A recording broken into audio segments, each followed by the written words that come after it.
Unconditional love. This is an idea that's somewhat popular in society. People enjoy talking about unconditional love.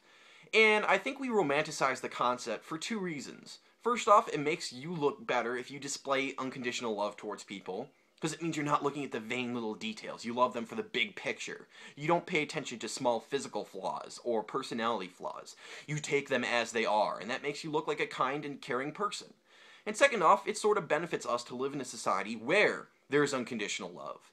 This is because you're more likely to find someone who will overlook your tiny little flaws and accept you as you are for said unconditional love.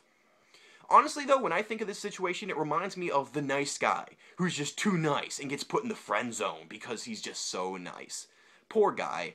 And he always talks about the desire for some girl and puts it in very, almost creepy terms, such as, I love her, she's perfect, she can never do anything wrong.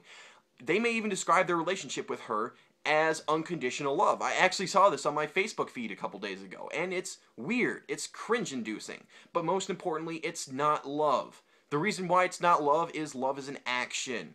Love requires you to put something in to that connection. It requires you to constantly interact with the person and grow as a whole, as a unit.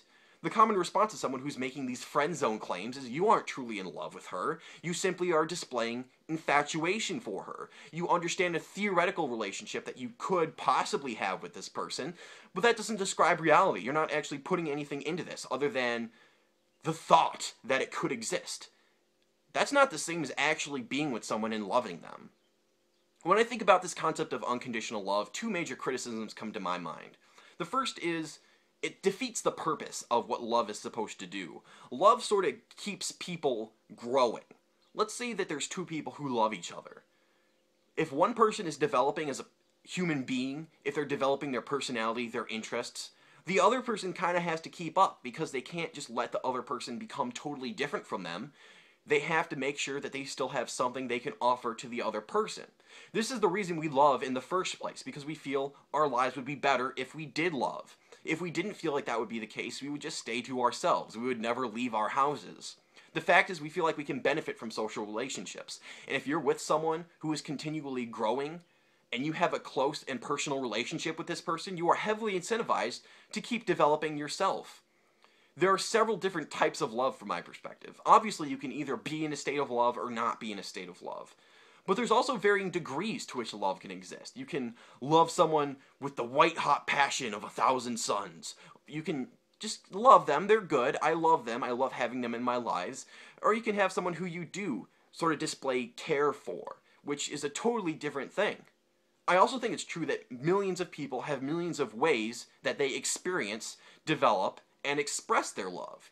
Everyone experiences emotions a different way, and when you're doing it with someone else, it causes you and them to develop your interest together, to function more as a unit in the way that your connection with them works. It requires constant feedback. It's totally dependent upon conditions, if you know what I mean.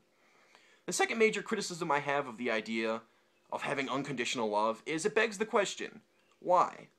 There's 7 billion people on Earth, and you're not going to be able to meet a lot of them. You're probably never even going to see them or encounter them in your life.